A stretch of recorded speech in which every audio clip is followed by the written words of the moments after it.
Hey y'all, so this shit ain't funny, it ain't cute, and it sure as shit ain't heartwarming. This is a story about falling passionately in love with a woman. I'm gonna call her Scarlett for the purposes of this story. So I met Scarlett, I fell in love with Scarlett, I felt passionately in love with Scarlett. The problem was, well, she wasn't really ready to be in a relationship. She was going through a major life transition, and I was in a long-term relationship.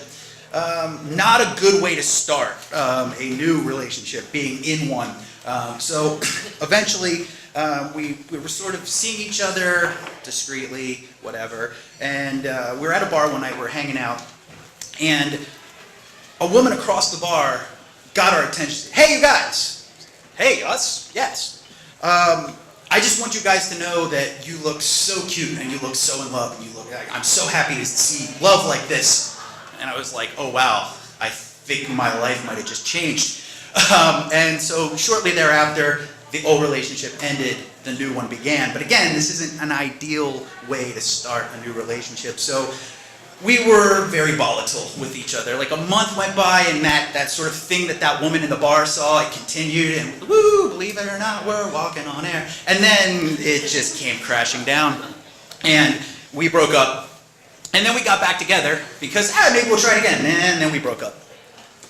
And so we're broken up, and it comes into the summer, and I have to move over to New Jersey, to Princeton. I'm doing an internship for 6, and then it turned into 8 weeks. And we start texting back and forth, and this is where, there's distance, there's a little bit of time, and, oh, hey, maybe we should try to see each other again.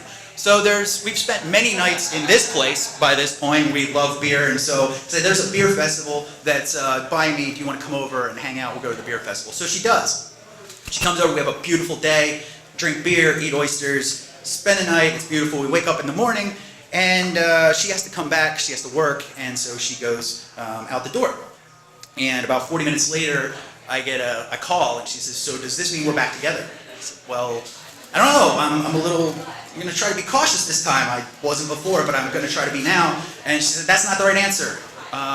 Because she didn't think that I was invested if I wasn't going to be fully invested. And I didn't understand that. I was like, well, I'm trying to tell you I'm fully invested, but I feel like we should restart. I'm trying to be mature about this. And she was like, no, that's it. And that's the last time I saw her.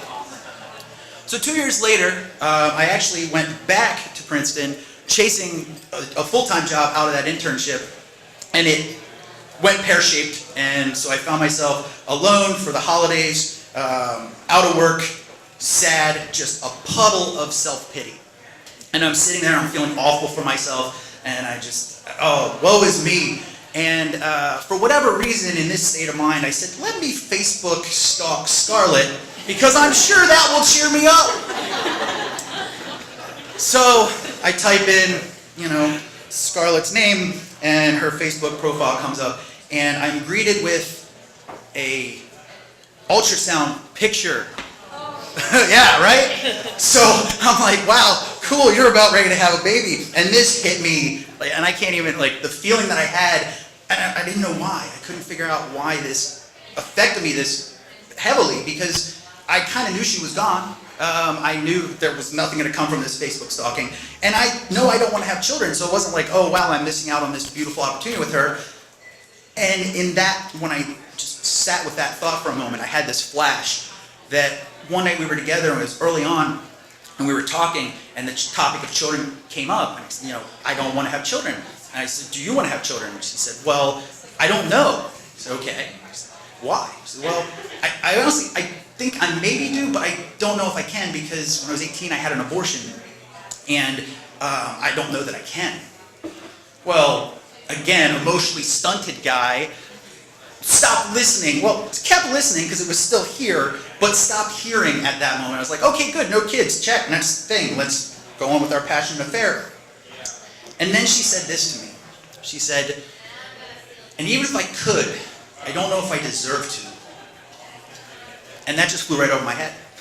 And so all that time that we were together, and it wasn't a lot of time, but I kept trying to figure out why she couldn't feel close to me, and she couldn't figure out, that I was telling her, and I was trying to show her, and I was trying to do the little things to say, I'm in this, and I'm emotionally invested. And then all of that distilled in that moment 2 years later, when I was like, oh, I see. I understand what she was talking about. and I got some work to do.